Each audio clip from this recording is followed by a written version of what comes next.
Hi everyone. Um, this video is for those people who are or did experience some kind of a narcissistic abuse in your life. Whether you are going through that narcissistic abuse or you are feeling like you are experiencing that narcissistic abuse and you don't know what to do, how to take steps, or you have already escaped from that narcissistic abuse and trying to move on from that abuse and trying to live. It's a very hard thing to do. Give your credit to yourself that first thing that you realize that you're experiencing a narcissistic abuse or you escaped from it. If you're still not knowing that we're going through, it is something that people who are being abused in a narcissistic relationship, most likely a romantic relationship, then only they realize that it is very narcissistic. Today I'm gonna correlate it with something else. First thing you have to remember that it's natural to feel hopelessness. It is natural to feel the loss of identity, the confidence in yourself, feeling worthless, feeling hopeless, seeking solution, but not feeling like there is any solution is there, wanting to escape, but seems like there is no solution for it, or moved on from that narcissistic abuse but still suffering from it because of the trauma coming back, because it's all stayed in the subconscious level. First thing, let me remind you that give yourself the utmost kindness that you can give it to yourself. Don't think about others. If you are somebody who's been in a narcissistic relationship, remember there are two sides to this. One thing is that it's like a supply and demand. So until you change yourself, until you change your perception about yourself, until you change your belief system, your behaviors, your ability to do and not to do things, your ability to put yourself first, that is going to continue in a different ways, whether it's someone or someone else. Let me start from the beginning. What happens is usually it starts at home. People, especially females and even males, who are in a narcissistic relationship, romantic, even platonic friendship, especially it impacts, especially when it's a romantic relationship. So if you're somebody who's actually experiencing that narcissistic abuse in your romantic relationship, or already experienced that romantic relationship in a narcissistic way and escaped from it and trying to heal it, I'll give a simple explanation. Let's focus on the solution instead of dwelling on what it happened, but it's also important to know why it happened. So you wouldn't have to go through the same thing again and again without realizing why it's happening. Basically, there is a concept on earth that is called free will. Second thing that you have to remember, that universe always says yes. Third thing you have to remember, that we are a soul experiencing a human experience on earth. These three things you have to remember, along with one more thing, that you believe, you receive. You are also important in this universe for yourself. Means you cannot abandon yourself. This is the concept you have to remember to prioritize yourself, to either to come out of that narcissistic abuse or to heal from it. First, I'll talk about those people who are in a narcissistic abuse.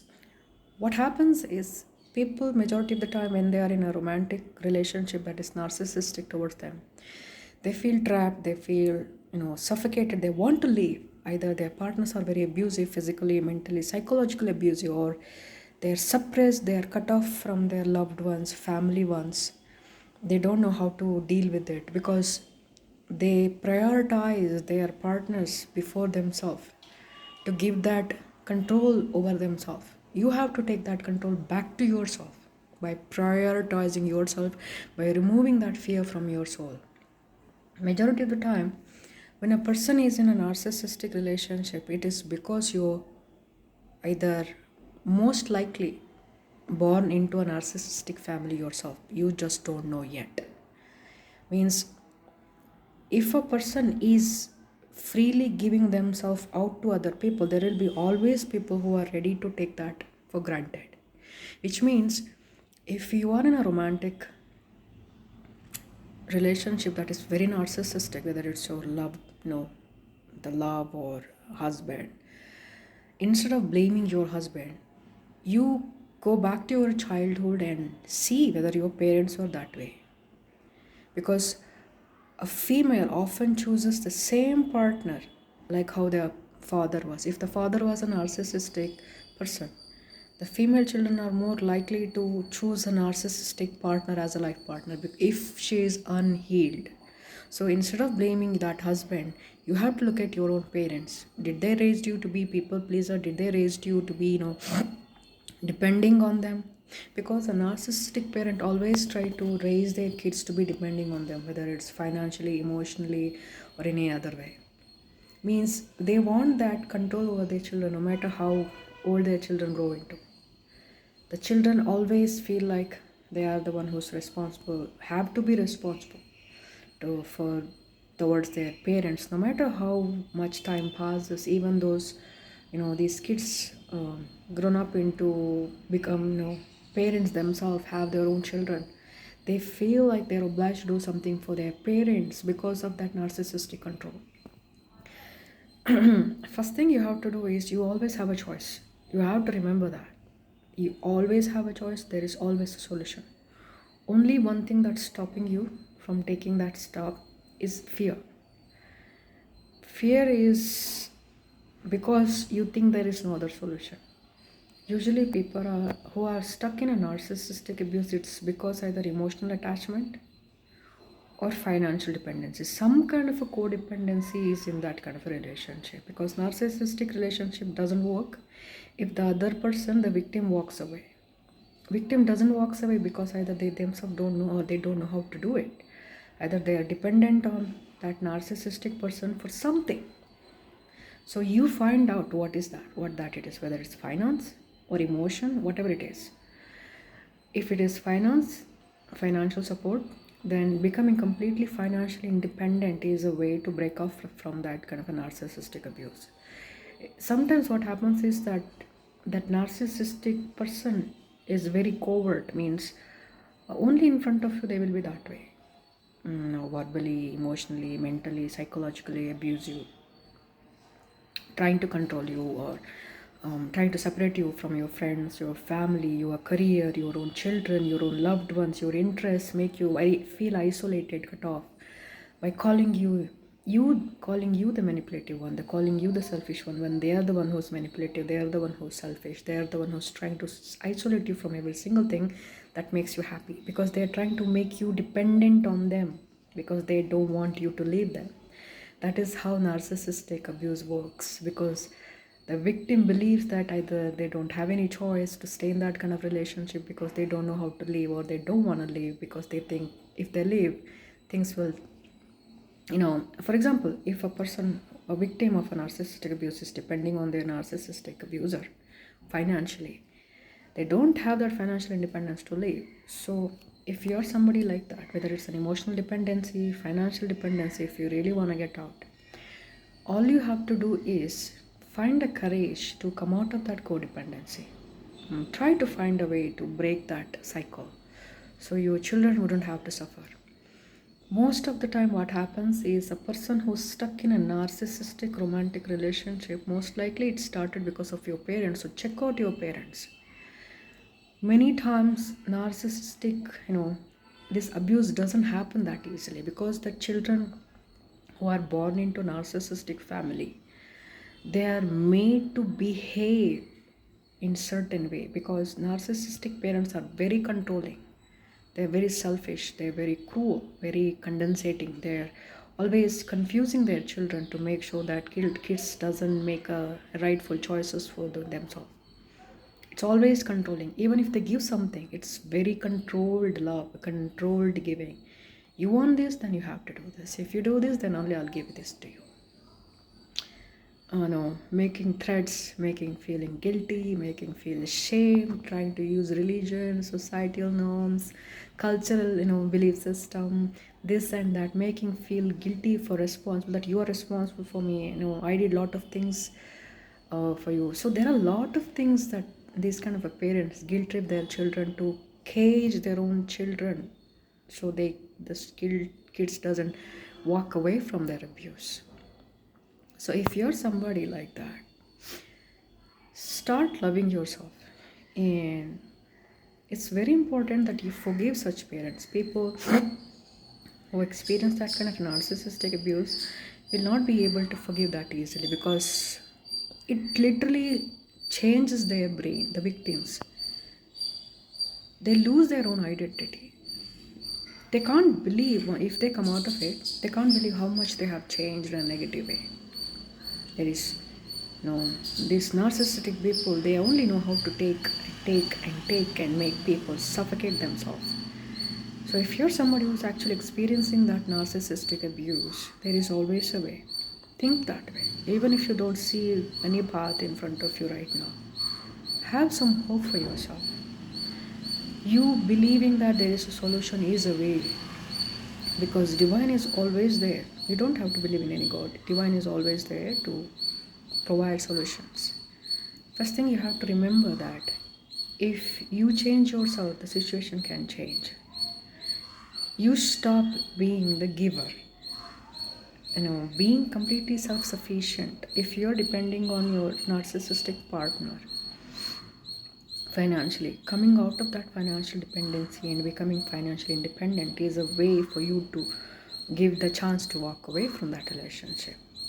Even if that person is not, physically, emotionally abusive, but they are controlling in a financial way. They are very manipulative. They are very condensating. They are very controlling. They are very, they only take. They never give. They never appreciate. They never say thank you. They never sorry. No matter what happens, it's your fault. That kind of a people. I'm not talking about, disagreement happens in every kind of relationship. People are selfish. That is not a thing. But I'm talking about the actual narcissist. There are lots of different kind of a narcissist exists. There are people who are openly narcissistic people. Those people who are usually are more dangerous people, who are physically abusive, verbally abusive, threatening. But there are covert narcissists. You feel like they're so nice, unless you get into their personal life and become their wife or romantic partners, you will not know. They are like a kinder and gentler, understanding, very giving towards everybody else, but they will sacrifice you in a second. They will never care for you. They will never respect you. They will never put any boundaries with you. You can never put any boundaries with them. They will sacrifice you in a second. They will never consider you as anything important in their life. You're just a convenient to take things for granted in their life. You have to give. That's how they are. Because a narcissistic usually thinks that they are the victim of life. So in their thought, whatever they do is they're just protecting themselves. So they feel victimized. Narcissistic people feel victimized by their life. So they think whatever they do is just them trying to, equalize their life. So the victim of narcissistic abuse, you have to wake up from that reality and come out of the codependency. It's different for everybody. Your age, your gender, your religion, your societal, cultural norms, the family that you are born into, everything that taught you something to believe in, make you feel like you are responsible for XYZ. This is what you're supposed to be. This is why you are stuck in that kind of situation. Break away from every single thing that's forcing you to live that suffocated life. It's completely up to you. I cannot force you to do that, or I will not even tell you to do that, but it's up to you. People who are in a narcissistic abuse, they kind of sometimes don't even realize that they are narcissistic people. Because they think they love their narcissist, they themselves give these kind of narcissistic people an excuse. Well, he's so kind, but he just have anger issues. No, he just beats when he gets angry, that's all. Otherwise he's really nice person. No, he's just like this, otherwise he's no. You have to remember one thing. If somebody loves you, they will never hurt you.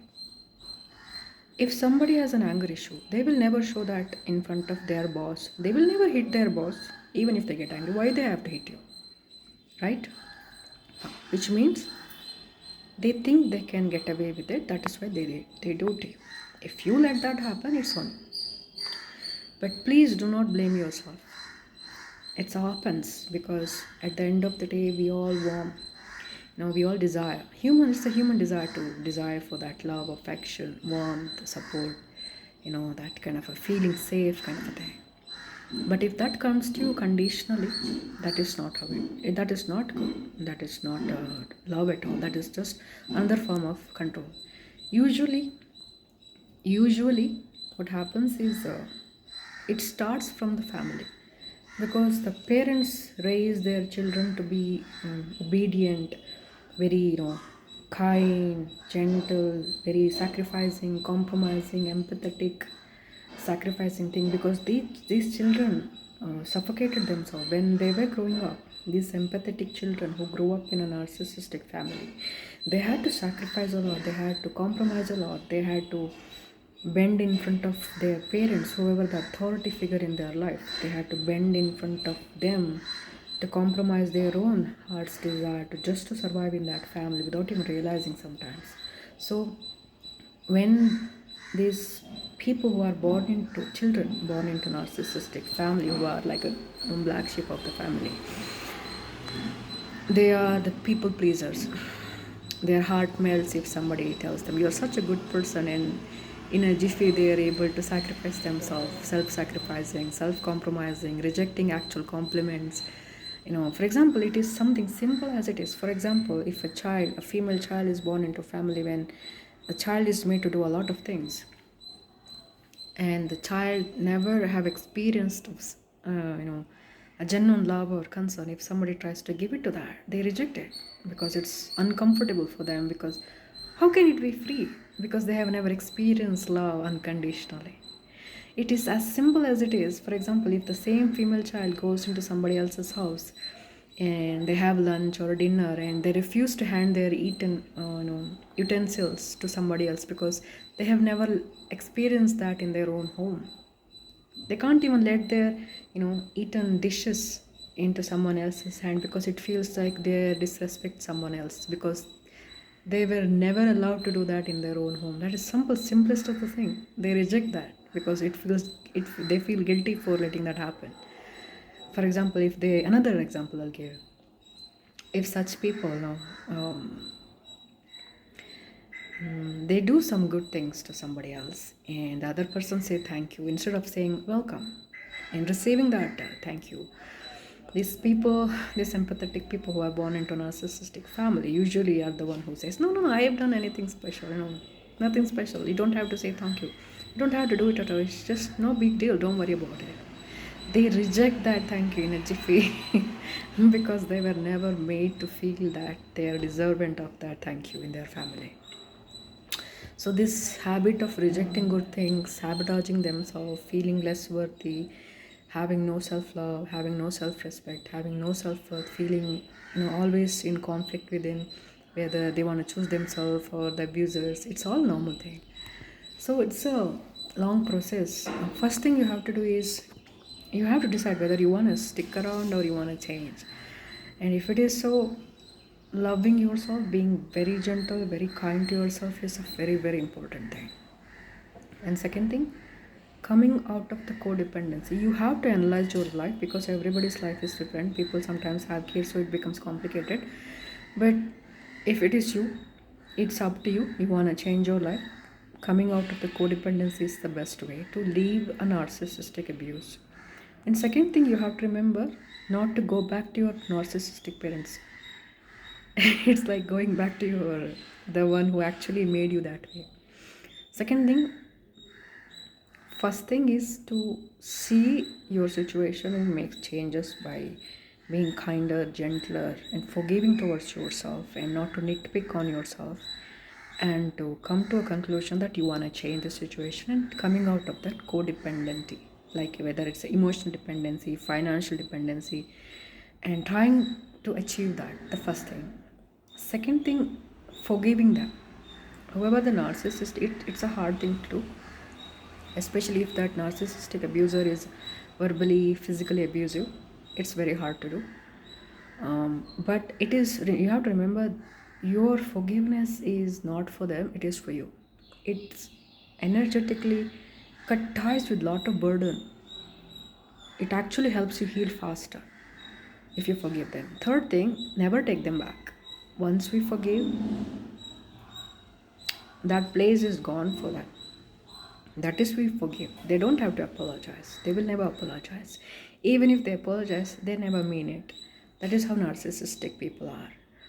Whether it's a covert narcissistic or some other kind of a narcissistic people. Even if they apologize, they never mean it. Even if they pretend, they seem sincere, it's never sincere for them. Because they still think that they can control you by manipulating. That is how it is. If you give them chance, they will stay quiet until you come back to your place where you sacrifice, you compromise, you take all of their tantrums, and they do the same thing. It's that simple as it is. So it's up to you. It's up to you to decide what you want with your life. And if you really want to get out, coming out of the codependency, forgiving yourself, forgiving them without them asking for it is a very essential. And third thing is trying to fill your own cup by, healing your inner child. Means when you were a child, there were a lot of things that you wanted to do that you couldn't do it. Your parents didn't allow you to do it. Even simplest of the thing as, for example, there are people who are so strict that they don't want their kids to sit on, sofa and eat food. They have to sit in a dining table every single time, even if it's just a snack. They're so strict. Even a simple wish as like that.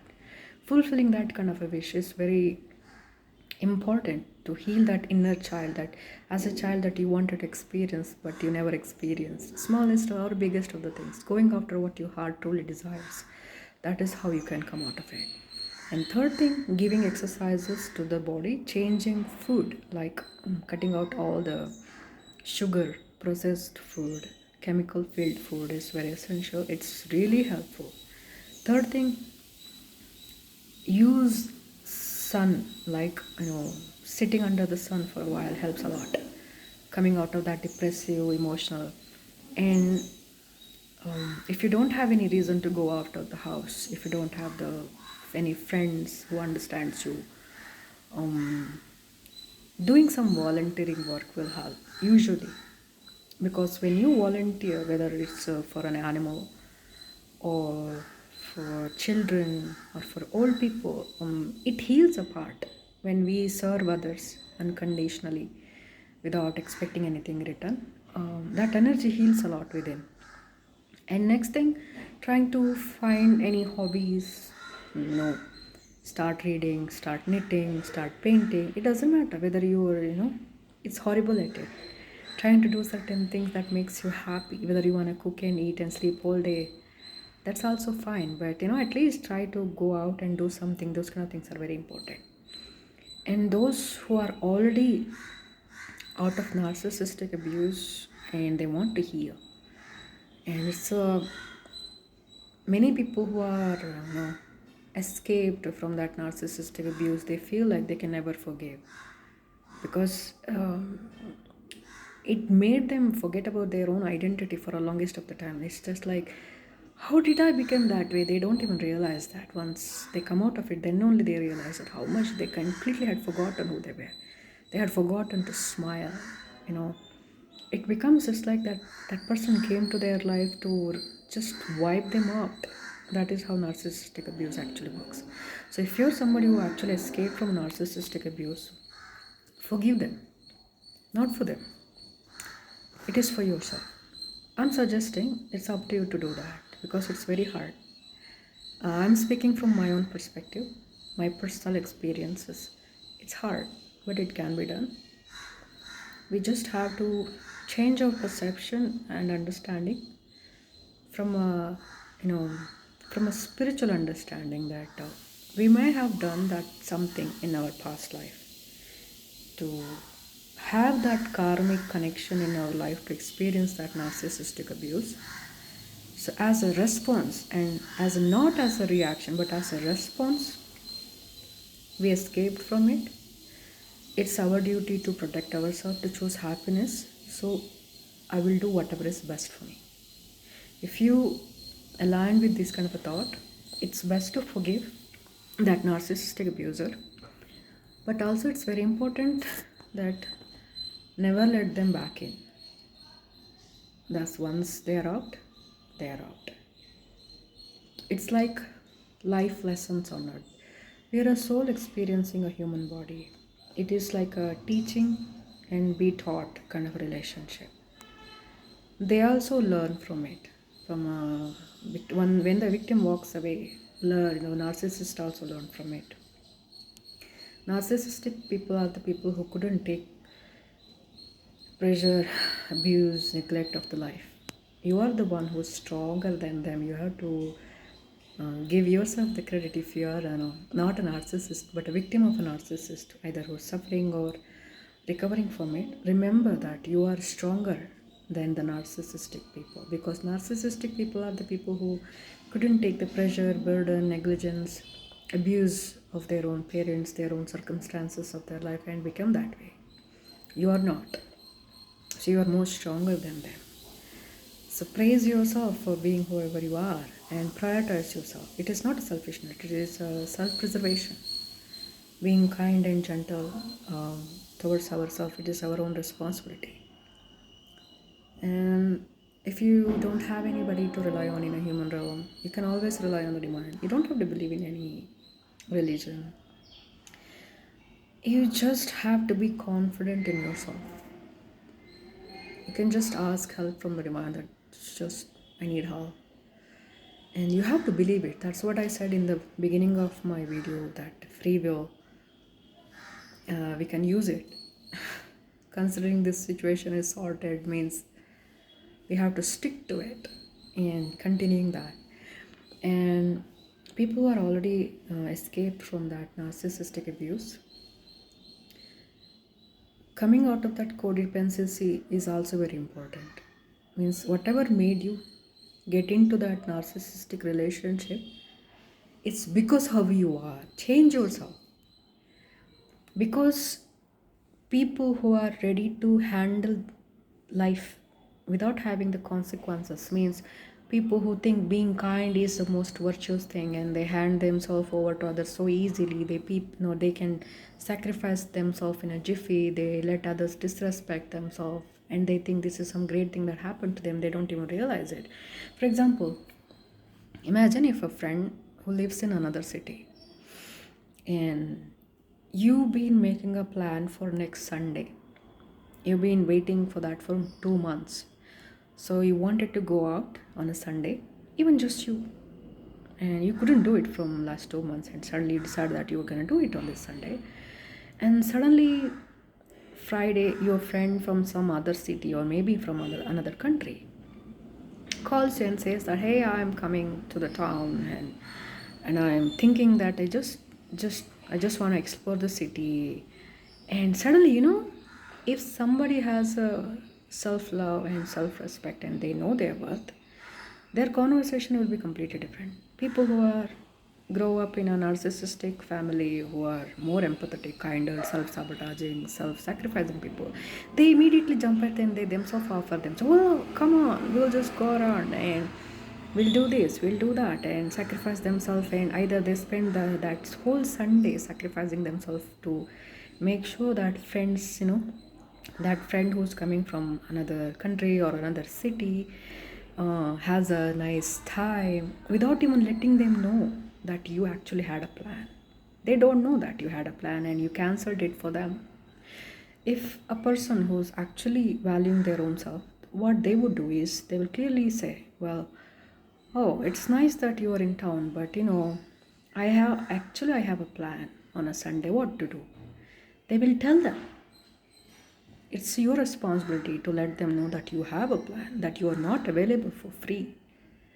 Then they can see, oh, okay, you are busy. Then showing them. After that, if they're still sticking around, that is not cruelty.